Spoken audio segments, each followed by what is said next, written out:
Looking for something to do this weekend? Broward County Parks has you covered. Here are some activities to keep you entertained. On Saturday, bring your furry friend for a walk through the pine forest along Markham Park's Lakeside Trail. All dogs are required to be on a 6-foot leash and only one dog per adult handler.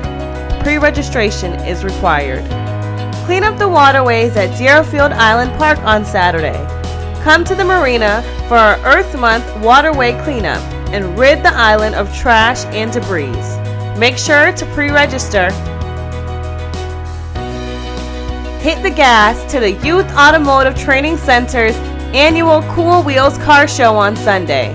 There'll be more than 700 show cars, music, a silent auction, raffles, food trucks, a Broward Sheriff SWAT presentation, and more at Quiet Waters Park.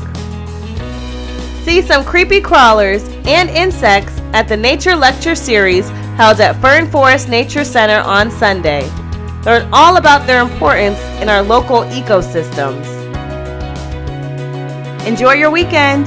If you have fun, share a pic with us under the hashtag Broward Parks on all social media sites. See you next weekend.